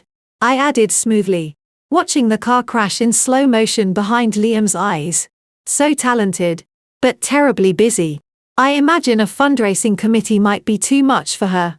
She seems to have her hands quite full with her existing clients. Beatrix's gaze sharpened, flicking between Liam's pale face and my calm one. A silent message was sent and received. I'm sure you're right, she said. Her voice dropping to a conspiratorial murmur meant only for us. Some people spread themselves too thin. It always ends in tears. Do excuse me, she glided away. Liam stood rigid, a fine sheen of sweat on his temple. The bomb hadn't gone off, but the timer was now loudly ticking in his head. And in Chloe's, their perfect, secret world had just developed a very public, very dangerous crack. That was awkward, I whispered, playing the concerned wife. Is everything okay between Chloe and Mr. Thorne? It's nothing. Liam snapped, then forced a calm. He didn't feel business. Stupid gossip. Let's get a drink. But the damage was done. That night from my locked office, I listened via a second audio feed. Leo had miraculously synced to a bug in Liam's study. The fight was spectacular. What the hell were you thinking? Chloe. Liam's voice. A furious hiss. Martin Thorne. His wife is a dragon. She could sink us both with a phone call. Oh. Don't be so dramatic. Liam. He's useful. The connections he has useful. He's a liability. A married liability whose wife just threatened me across a crowded room. You need to end it now. You don't get to tell me what to do. You're not my husband. And maybe if you weren't so busy playing house with your clueless wife, I wouldn't need to look for appreciation elsewhere. This is about us building something real. The gallery. Our future. And you're jeopardizing it for what? A few expensive dinners and a hotel magnate's ego. Their voices escalated. A tapestry of blame, fear, and crumbling alliance. It was beautiful. I texted Amelia on the burner phone. Cage successfully rattled. Predators are turning on each other. Her reply was swift. Good. Now, let's dangle the next carrot. Tell your husband you found a silent co-investor for the gallery. A mysterious benefactor who wants to triple the initial offering. Watch him run for the bait. I closed my eyes. A real cold smile touching my lips for the first time in months. The tables weren't just turning. They were about to flip over and crush them. Evelyn Shaw's office was silent except for the hum of the air conditioning. Leo, the forensic accountant, tapped his laptop. A flowchart lit up the screen that a dizzying maze of shell companies. The gallery axiom is a funnel. Leo stated flatly. Money goes in. Gets split between a Miami condo development and crypto wallets tied to a known Vegas gambling syndicate. It's not an investment. It's a car wash. Evelyn didn't blink. And Liam's position. He's in for $500K. But it's not clean money. $200 is siphoned from a Crestline Ventures fund. A major breach. The rest is a personal loan against your joint property deed. Leo looked at me. He's leveraged your house to buy into a scam. The coldness in my chest hardened into something usable. So, he's desperate. He's committed. Evelyn corrected. And he wants her money to make his bad bet look legitimate. Now, the other vector. Chloe D'Angelo. A new image appeared. Financial statements. She's liquidated everything. 41k max cards. She's also the recipient of several large consulting fees from Thorn Hotels Holdings, Martin Thorn's personal slush fund. Pressure points. I said exactly. Your job now is to apply it strategically. Evelyn leaned forward. First, you give Liam what he wants. You commit your funds. I'm not actually giving him the money, I said, a threat of panic in my voice. Of course not. You'll stall, create delays, ask for more documentation, but you will enthusiastically agree in principle. You'll also dangle a larger opportunity. A faint smile touched her lips. You've done research. You found a silent co-investor, that a reclusive European collector you met through your design work. This investor is interested, but only if the initial offering is expanded. They want $1 million stake, which would require matching funds from the existing partners. I saw it immediately. We bait him to put in more illegally. He's already done it once. The greed is in charge now, not the sense. He'll do it again and we'll be watching. She turned to Leo. I need a full trace on every dollar Leo moves. I want to be able to show a judge the exact path from his client's pockets to Milo Shank's nightclub debts on it. Second, Evelyn continued, looking back to me. Chloe, her instability is a gift. We don't confront her. We let her unravel. Amelia will handle the social side. You, Samantha, will be her best friend. The one person she can confide in as her world gets shaky. I'm in. All in. I said the words to Liam in our living room that evening, clutching a printout of the gallery prospectus. Like a lifeline. I've been thinking small, protecting my little pile. But you're right. This is about legacy. I want the full partner stake. The relief and triumph on his face was visceral. He pulled me into a hug. I knew you'd see it. This changes everything. Sam. I leaned back, a new calculated energy in my eyes. But I've been looking at the numbers. If Javier is the next Boscat, and the Qatari interest is real, a 5% stake is crumbs. We should be going bigger. Liam's smile faltered, replaced by intrigue. Bigger? How? I was at a design conference in Berlin last fall. I met a man, Klaus Richter, old German family, huge private art collection, very discreet. We stayed in touch. I casually mentioned Javier's work last week. He's intrigued. Very. Liam went still. Intrigued. How? He's looking for a significant off-the-books entry into the contemporary market. He's talking $1 million. But he doesn't want a diluted share. He wants a major chunk. Which means the initial partner pool needs to be reopened, and the existing partners need to match the expansion to keep their percentage. I let the idea hang. A juicy forbidden fruit. It would triple the gallery's war chest overnight. Milo could lock down that Qatari deal and 3 others. I watched the greed war with caution in his eyes. Caution lost. $1 million from one investor. Sam. Are you sure? I have an NDA. I can't show you his letters. But the interest is real. He wants a video call with Milo and the lead partners. You, and if we move fast. Me. I placed a hand on his arm. This is it. Liam. The big win you're always talking about. But we have to be Alan. Can you access more capital to match and keep your position? The hook was set. I saw him mentally rifling through his options. More fund diversions. Another secret loan. The risk was enormous. But the prize was now astronomical. I can make it work, he said, his voice low with conviction. Set up the call. The pressure on Chloe came from all sides. Amelia executed her part with precision. At a high-profile Art Institute luncheon, Amelia found herself seated next to Beatrix Thorn. The conversation, Amelia reported via our encrypted app, was a masterpiece. I wanted to thank you for the other night. Amelia had said. Your advice about that D'Angelo woman was prudent. Beatrix's eyes sharpened. Oh. I made some discreet inquiries. As a doctor, you hear things. Her professional relationship with your husband seems to involve a lot of late-night strategy sessions at the Peninsula charged to his corporate suite account. Amelia sipped her water. I wouldn't mention it. But I know you're chairing the New Wing fundraiser. Having your name or your husband's associated with any scandal could be problematic. The press loves a society story. The color had drained from Beatrix's face, replaced by a glacial fury. I see. Thank you, Amelia. That is very helpful information. The result was immediate. Chloe called me the next day, voice trembling with rage. He dropped it. Just like that. Some anonymous well-wisher tipped off his dragon wife about the hotel charges. He froze the consulting contract. Cancelled my credit line. Everything. He said I was a liability. I made soothing sounds. Oh, Chloe. I'm so sorry. That's awful. After all you did for him. It's that wife. That bitter controlling hag. She seated. I needed that money. Sam. The gallery buy-in. I'm stretched thin. The desperation was perfect. Listen. I said, lowering my voice.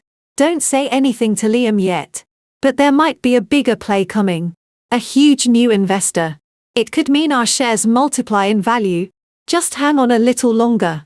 I was giving her hope, tying her survival even more tightly to the very scheme that was her trap. The video call with Klaus Richter was held in Liam's study. Klaus was in reality an actor friend of Evelyn's, a man with a convincing German accent, and the bored, imperious demeanor of old money. He was projected onto Liam's large monitor, a blurred bookshelf behind him, the provenance of the early work. It is clean, Klaus asked. Milo, who was digitally patched in from New York. Impeccable, Milo purred. All documented. The violence of the brushwork. It speaks to a primal truth. No. It speaks to market viability. Klaus corrected unimpressed. My interest is in the secondary market projection. Your Qatar deal, it is signed. In principle. Milo said a little too quickly.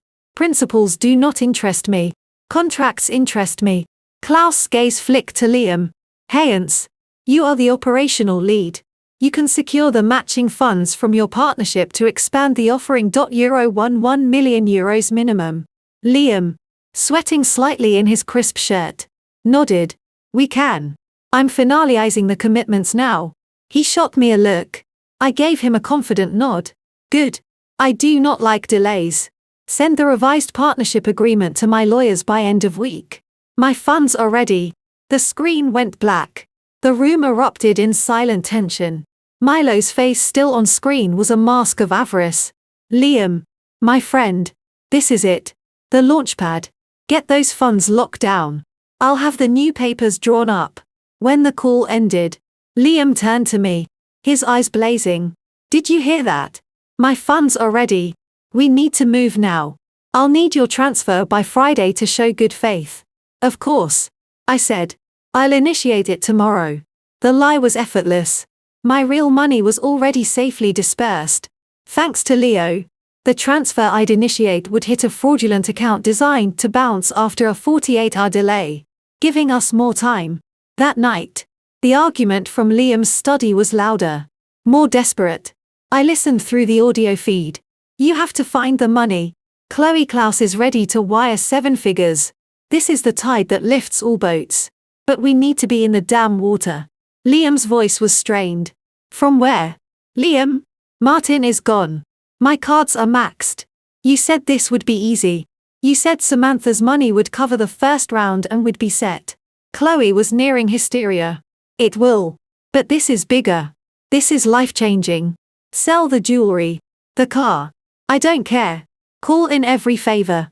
If you're not in, you're out. And after everything, you'll be left with nothing. A choked sob. You bastard. This was supposed to be our fresh start. Together. It still can be. But I need a partner. Not a liability. Get the money. The lion went dead. I leaned back in my office chair. The trap was sprung. Liam was chasing fictional millions deeper into real fraud. Chloe was isolated, desperate, and turning on him. Their alliance, built on lust and greed, was corroding under the pressure we were applying. I texted Amelia. The bait is taken. He's scrambling for more illegal funds. Her other funding source is cut off. Cracks are widening. Her reply was swift. Perfect. Now we start the countdown. The gallery paperwork is being drawn up once he signs and moves that second round of stolen money. We'll have him on everything. I looked out at the city lights. The turning was almost complete. Soon it would be time for the reckoning. The unraveling did not begin with a bang, but with a series of quiet, catastrophic clicks, like the tumblers of a lock falling into place, sealing a vault shut. The first click was the sound of Liam's cell phone hitting the marble floor of our foyer. It was a Tuesday morning. He stood frozen, staring at the cracked screen as if it contained a venomous snake. "What is it?" I asked, carrying a mug of tea. The picture of domestic concern. His face was the color of parchment. A board member from Crestline. His voice was hollow. "An emergency audit committee has been formed. They're reviewing all fund allocations from the last 18 months, starting with the Atlas Venture Fund, the fund from which he'd siphoned $200,000,000.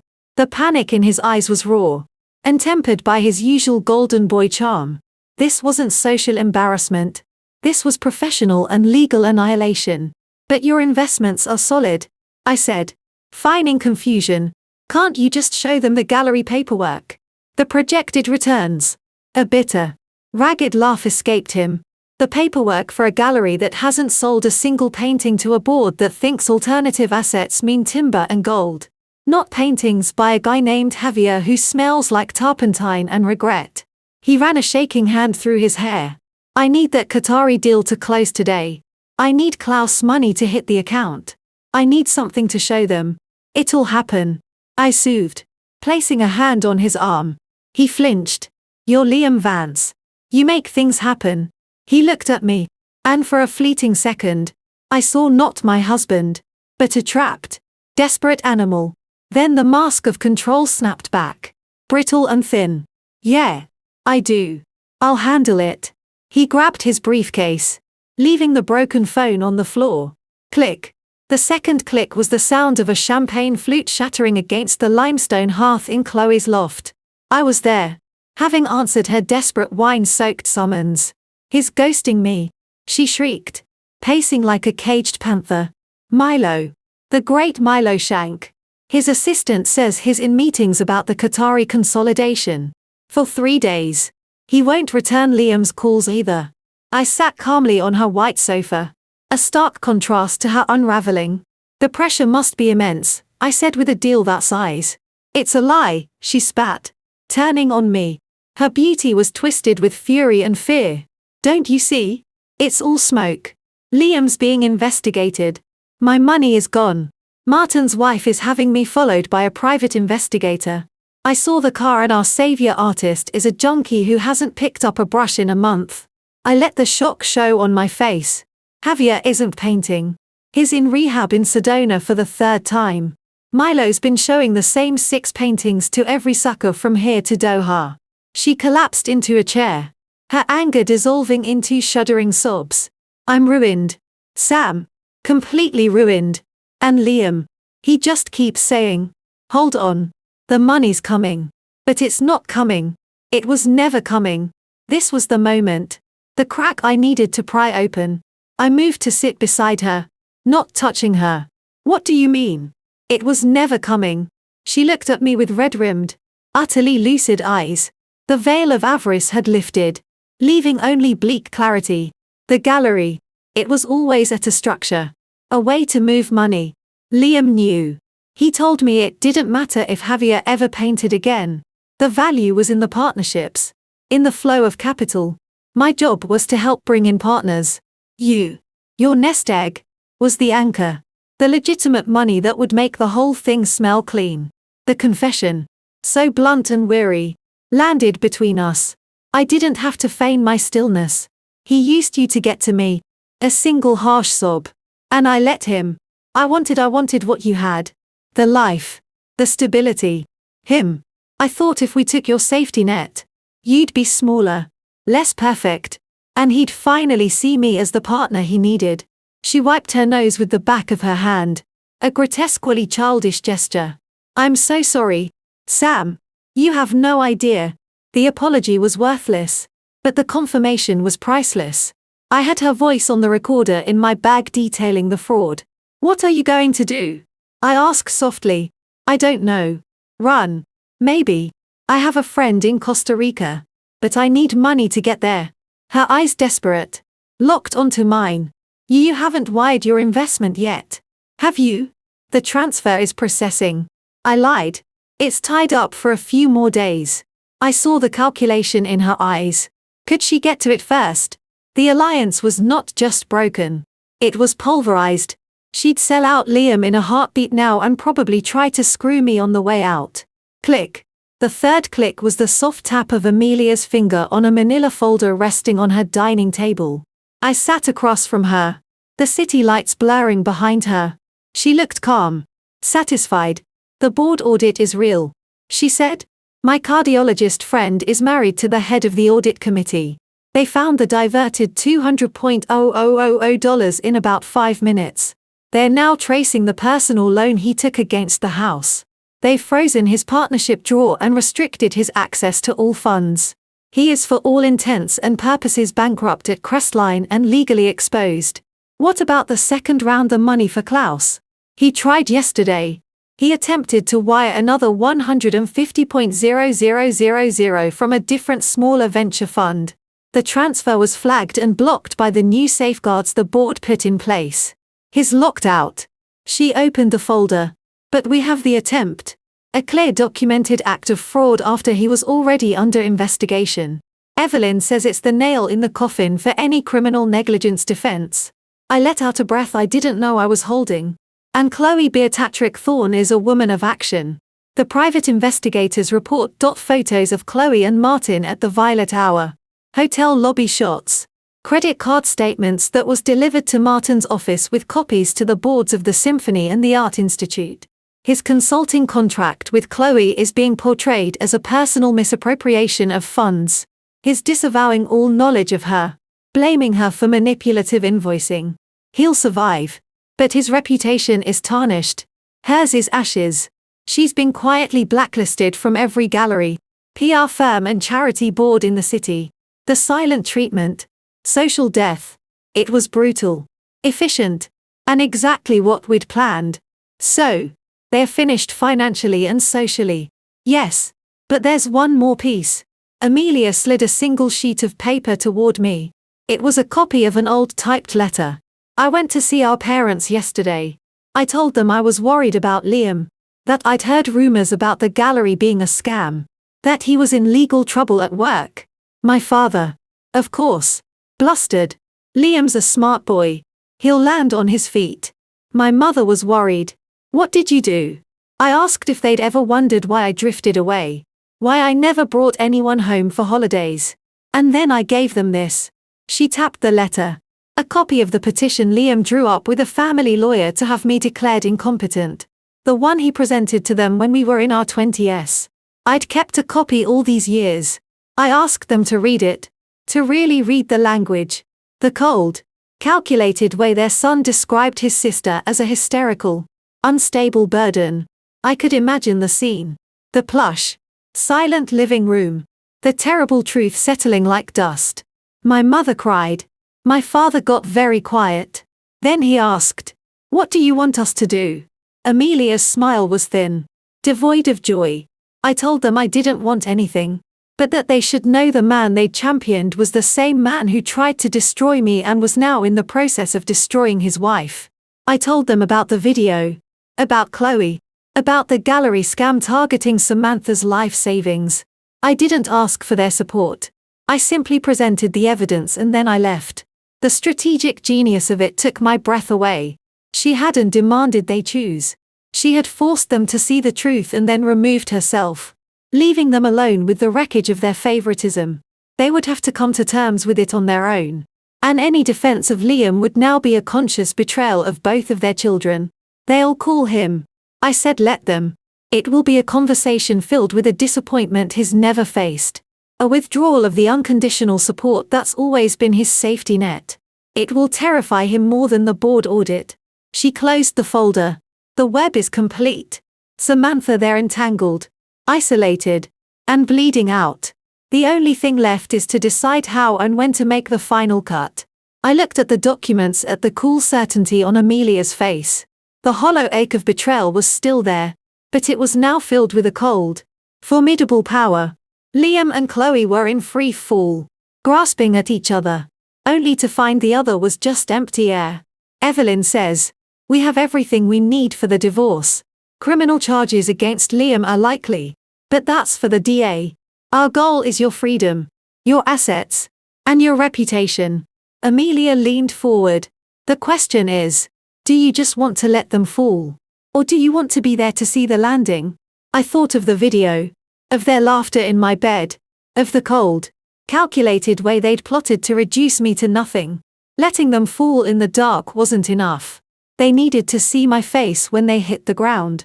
"I want to be there," I said, my voice quiet and steady. "I want to hand them the knife." Amelia's smile finally reached her eyes. It was a sharp, beautiful thing. "Good. Then it's time to plan the party. Evelyn has the final documents ready. The gallery partnership agreement, the divorce filing, the cease-and-desist for Chloe, the report for the Crestline board. We serve it all at once. A synchronized strike when the Crestline Annual Partners Gala is next Friday. It's the most public stage in his professional world. Chloe will be there clinging to his arm, trying to prove she still has a place. The family will be there trying to gauge the damage. His entire ecosystem in one room." She paused. "It's brutal. It will be a spectacle." I saw it.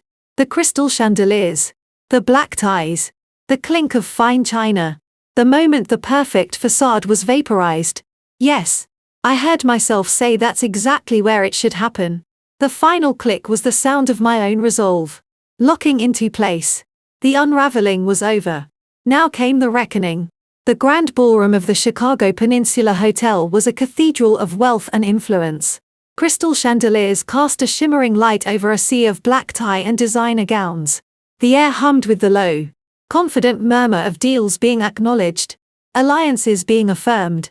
The Crestline Ventures annual gala was the event, and every partner, investor, and aspirant was in attendance, including Liam Vance, who stood near the bar looking like a man trying to hold smoke in his hands. I saw him from the entrance. The golden boy was tarnished. The easy smile was strained, not reaching his eyes, which darted nervously around the room. He'd been avoiding his senior partners all evening. Chloe clung to his arm like a life preserver, wearing a dress that was too bright, too tight, a desperate attempt at visibility. She was smiling, but it was a rich grin, her eyes scanning the crowd as if expecting a serving of contempt with the canopies. Amelia, elegant in a simple black sheath, appeared at my side. She held 2 champagne flutes, handing me one. "Nervous?" she asked, her voice low. I took the glass, my hand steady. "No. I'm ready." I was wearing crimson, a column of silk that screamed a confidence I now genuinely felt. It was not a color meant to blend in. "The tech is set," she murmured, nodding almost imperceptibly toward a discreet AV booth at the back of the room. A young man Amelia knew from the hospital's media department gave a subtle thumbs up. The live feed to the Violet Hour is synced. Beatrice Thorne is there with her entire circle watching the live stream of the charity auction. A ghost of a smile. She's expecting a show. I took a slow breath. Let's give her one. We moved through the crowd. I felt the glances, heard the whispers. Samantha Vance. Haven't seen her in ages. Looks stunning. Liam's a lucky man. The irony was a rich private vintage. Liam spotted me. Relief. Then confusion. Then a flicker of alarm washed over his face. He hadn't expected me. I had claimed a migraine. Chloe's grip on his arm tightened, her knuckles white. "Sam." "What a surprise," Liam said, stepping forward to block me slightly from Chloe, as if I were the intrusion. "I thought you were sick." "I had a miraculous recovery," I said, my smile cool. "I couldn't miss your big night." My gaze slid to Chloe. "Chloe, that's quite a dress. You're certainly making a statement." Chloe's smile wavered. "Sam, you look well." "I am." I let the word hang. The tension in our little triangle was a live wire around us. The party swirled, oblivious. The moment came when the CEO of Crestline, a silver-haired titan named Robert Durning, took the podium for the traditional state of the partnership address. The room quieted to a respectful hush. This was it. Before we begin, Robert said, adjusting the microphone, I believe one of our partner's spouses has a brief, special announcement. A tribute. I'm told. Liam Vance. Samantha. The floor is yours. Liam froze. Confusion turning to panic. This wasn't on the agenda. He hadn't planned any tribute. He shot a questioning, furious look at the event's coordinator, who just shrugged. Following Amelia's prior request from the Vance family, all eyes turned to us. This was the point of no return. I walked to the podium, the click of my heels the only sound in the vast room. I took the microphone from abused Robert Durning. I didn't look at Liam. I looked at the crowd, at the sharks, the sycophants, the brilliant minds, the greedy hearts. Thank you, Robert. And thank you all for being here tonight celebrating the remarkable success of Crestline. My voice amplified was calm, clear, and carried to the farthest corner. I saw Amelia give the signal to the tech booth. Partnership is about trust, I continued. It's about believing in a shared vision, a shared future. I finally turned my head, meeting Liam's horrified gaze. My husband Liam taught me that he is a visionary, a man who sees opportunity where others see risk. A slight knowing murmur rippled through the crowd. They thought this was a fawning wife's speech on the giant screens flanking the podium. The Crestline logo vanished. It was replaced by a high-angle, slightly grainy shot of a familiar bedroom. Our bedroom. The navy duvet. The sheer curtains. A collective confused gasp went up on screen. Liam and Chloe stumbled into frame. A tangle of limbs and hungry mouths. His shirt was off. Her dress was around her waist. The audio crisp and damning filled the ballroom. God, you're incredible. She's never like this. She's so careful. Everything has to be perfect. It's exhausting. The room erupted in a deafening silence. Then a volcanic uproar of shock. Head swiveled between the screen and Liam, who stood ashen, his mouth agape. Chloe made a small animalistic sound and took a step back as if physically struck. I spoke over the noise, my voice cutting through, but vision can be corrupted. Partnership can be betrayed. The video cut to a new clip. This one audio only. A waveform on the screen. Liam's voice conspiratorial. Her nest egg is the anchor. The legitimate money that makes the whole thing smell clean. Chloe's voice weary. The gallery. It was always a structure. A way to move money. Liam knew. The crowd was in chaos. Robert Durning's face was purple with rage. I saw senior partners staring at Liam with dawning, horrified comprehension. I pulled a sheath of papers from the small clutch I carried. As of 1 hour ago, I threw my attorney Evelyn Shaw have filed for divorce from Liam Vance on grounds of adultery, fraud, and constructive abandonment. I held up the papers. Concurrently, a civil complaint has been filed against Liam Vance and Chloe D'Angelo for conspiracy to commit fraud relating to the Axiom Contemporary Gallery scheme, that a scheme which, as Crestine's audit committee can confirm, involved the misappropriation of over $350,000 of investor funds. I looked directly at the AV booth. The screen split. On one side, the freeze frame of Liam and Chloe. On the other, a live feed from the Violet Hour, a chic cocktail lounge across town. The camera panned over a group of society women, their faces stunned, staring at a screen. In the center, Beatrice Thorne, her expression one of cold, triumphant fury. Chloe, seeing her own social execution broadcast live, let out a strangled cry and covered her face. Furthermore, I said, my voice rising above the den, Liam's access to all joint assets and the marital home is hereby revoked. Effective immediately. The locks have been changed. I turned to him. He was a statue of ruin. All his charm, all his lies, stripped bare in the most public forum imaginable. You, he finally choked out, pointing his shaking finger at me. You psychotic, you've ruined me. No. Liam, I said, the microphone catching every icy syllable. You did that. I'm just providing the evidence. It was then that Amelia walked to the podium. She took the microphone from my hand.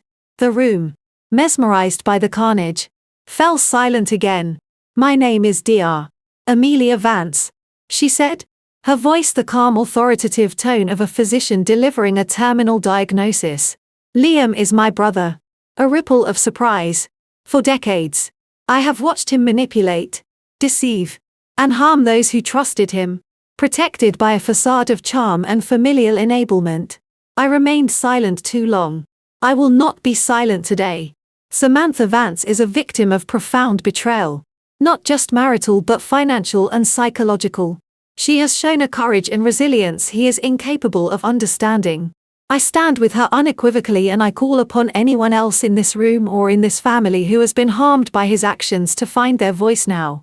The age of his lies ends tonight. She handed the microphone back to Robert Durning, who looked as if he'd been hit by a truck. Amelia stepped down and stood beside me. A united front. Liam finally found his voice. A roar of pure incoherent rage. He took a step toward us, but was immediately blocked by two large discreet security men who had materialized at Robert Ding's nod. Get your hands off me. This is a setup. She's insane. She lost a baby and she's lost her mind. He screamed. The last desperate weapon in his arsenal. The room recoiled at the ugliness. I looked at him, and for the first time I felt nothing. No hate. No pain. Just a vast clean emptiness. The only thing I lost, Liam, was the illusion of you, and I'm grateful for the trade. Robert Durning finally seized the microphone. This event is over. Security, please escort Mr. Vance and Ms. D'Angelo from the premises permanently. The Crestline board will be convening an emergency session tomorrow morning. He looked at me, his expression a complex mix of fury, embarrassment, and a shred of respect. Mrs. Vance, my apologies for everything.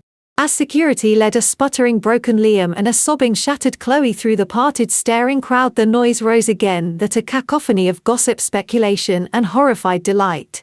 I didn't watch them go. I turned to Amelia. The noise of the scandalized ballroom faded to a distant buzz. The revenge was complete, public, and brutal. It wasn't sweet. It was necessary. It was just, it's done, I said, my voice quiet now. Amelia looped her arm through mine. Her face was serene. No, she corrected gently, steering me toward the exit, away from the gawking eyes. It's just beginning. The rest of your life starts now, and it's going to be magnificent. We walked out of the ballroom, leaving the wreckage of Liam Vance's perfect world behind us. The silence that followed us was the most powerful sound I had ever heard. The silence in Evelyn Shaw's office 6 weeks later was of a different, more satisfactory kind. It was the quiet of settled dust, of concluded business. Evelyn slid a hefty stack of documents across her polished desk toward me. It's done. The final decree. All signatures. All stamps. She allowed herself a small tight smile given the overwhelming evidence of fraud, adultery, and the pending criminal investigation by the DA's office into the fund misappropriation. Mr. Vance's counsel was strongly motivated to settle quickly and favorably. I didn't reach for the papers immediately. Favorably. The prenuptial agreement's infidelity clause was triggered, nullifying the cap on spousal support. You receive the Lincoln Park house free and cleared. The title is already transferred. You keep 100% of your separate assets, including the nest egg funds you wisely preserved. You are also awarded a lump sum settlement equivalent to 60% of the marital assets, which after our forensic counting was significantly more than he initially declared. Furthermore, you are held harmless for any and all liabilities associated with Crestline Ventures or the Axiom Gallery. Legally, you are untouchable. It was a total victory. A root. And Liam. Evelyn's smile vanished. Crestline terminated him. They are cooperating with the DA to avoid culpability, which means they've handed over everything. He is facing charges of grand larceny and securities fraud. His parents have retained a criminal attorney for him, but they have, according to Dr. Vance, made it clear this is the last financial lifeline. His bail conditions prohibit him from contacting you or coming within 500 feet of the house. Socially, she shrugged, a gesture more eloquent than any description. Here's a pariah. The gala video is unfortunately for him the gift that keeps on giving. It's on a private server. Of course. But in a city this connected, whispers are as good as broadcasts. I thought of the man I'd married, the golden boy who loved a packed room. Now every room would be empty for him.